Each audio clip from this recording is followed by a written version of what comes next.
binding. Ready? I'm going to put a binding on to these curves. Now I've done a straight line here, a concave curve and a convex curve here, because you do different things for both. So I'm going to start off on the straight one, and it is the wrong side of the fabric. That on this, there's lots of different ways you can put a binding on, but on this one I'm starting with the wrong side of the fabric uppermost. And so you've got two wrong sides looking on the top.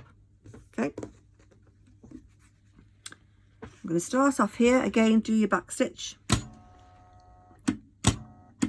Now on this one I'm only putting a small seam allowance, as you can see. So it's just the width of a foot width, and I'm going to do a back stitch both ends as well. Now then, on the straight line here I'm just slightly pulling the fabric, just keep it slightly pulled,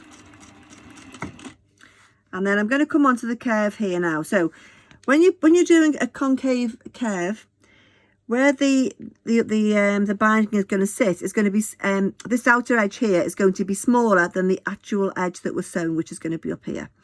So when you're doing this concave one, we don't want it to be baggy, so we're going to pull it a little bit more, stretch the binding rather.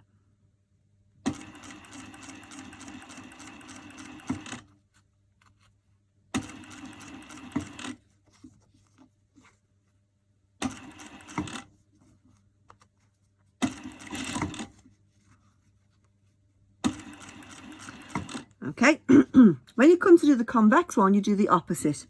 You just leave it as it is. You don't stretch it in any way, because the outer edge here is going to be bigger than the edge that was sewing on, which is down here. If you pull it on this one, it will make it too tight and it'll start curling in.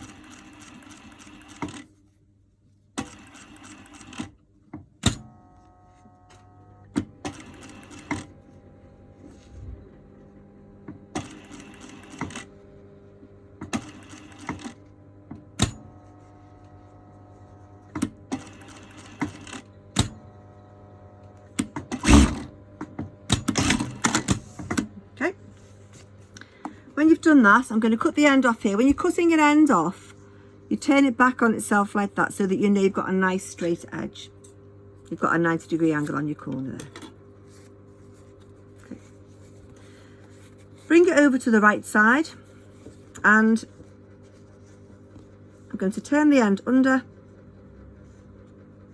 and you want to stitch on top there so that you can't see that first row of stitching.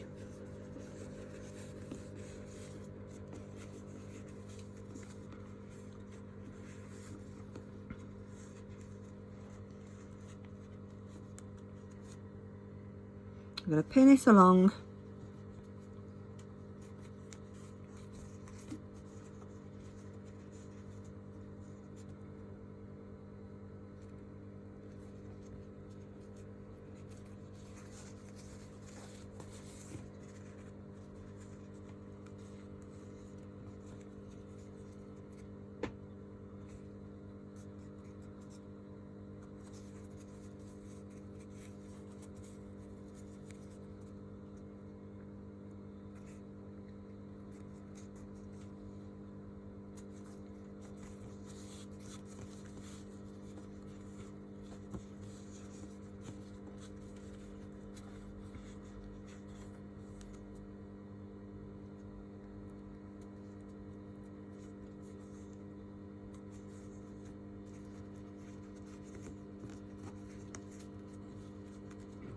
And that sits in lovely now.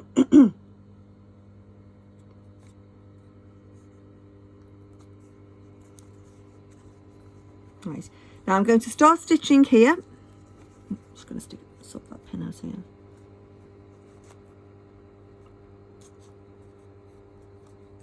And you want to stitch it so it's just on the edge here. So again, I'm using the inside edge of the foot against that that binding line, the edge of the binding. So I'm watching this inside edge of the foot here against the edge of the binding.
when that's pressed, that will sit nice and flat.